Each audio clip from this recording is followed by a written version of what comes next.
Thanks for joining us as we wrap up what turned out to be a week and a half full of news from China. I'm Elaine Reyes. And I'm Anand. Naidoo. Let's take a quick look back at some of the biggest headlines to come from this year's political meetings in China, both at the National People's Congress, or NPC, and the Chinese People's Political Consultative Conference, or CPPCC. On the minds of many people in big cities like Beijing, pollution. In the early days of the conference, Premier Li Keqiang declared war on pollution. He vowed that the country's leaders would fight it with the same determination as leaders have used to battle poverty. Rooting out corruption was also a constant topic of conversation. The CPPCC spokesperson said China is not taking any allegation lightly and will severely punish officials found to be corrupt. There were also several big announcements on the economy. First, the economic growth target for the next year was set at 7.5%. We learned that China will soon establish 5 privately funded banks and work to free interest rates.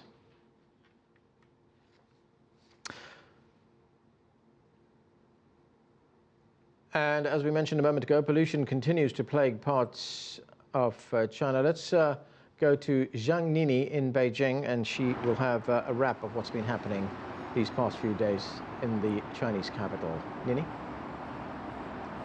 Well, Anand, just a little more than an hour after the NPC session closed, Premier Li Keqiang held his annual press conference. He said the government will make reforms a priority and added that the government will continue to simplify administration and delegate powers to lower levels, giving full play to market forces. Those same themes were echoed throughout the NPC session.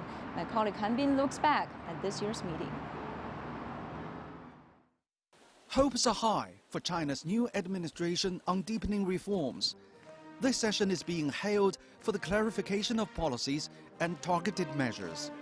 Top leaders, in the presence of nearly 3,000 deputies, presided over the closing of the NPC. To deepen reform with bold moves, that is the promise top leaders have made to their people this year.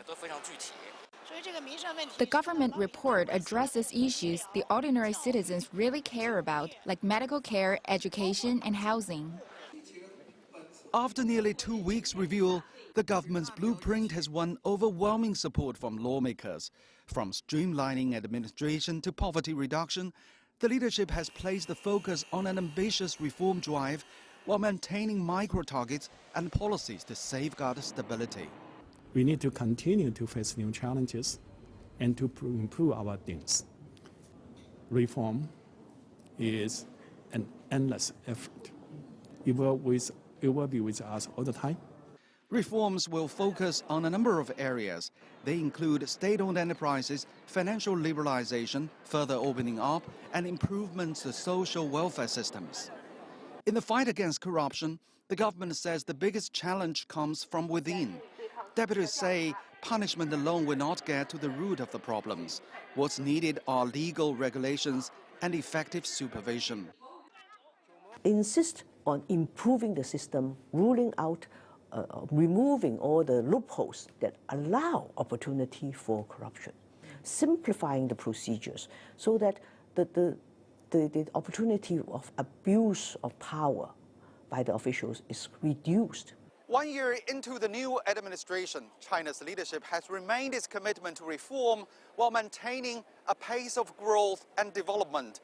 Details have been made much clearer, but the lawmakers and ordinary Chinese are waiting for the actual implementation of the new policies. The country is now in what has been dubbed as the deep water reforms. Over a year's time, the NPC deputies will gather and review how well the leadership keeps the giant ship on course. Han Bin, CCTV, Beijing.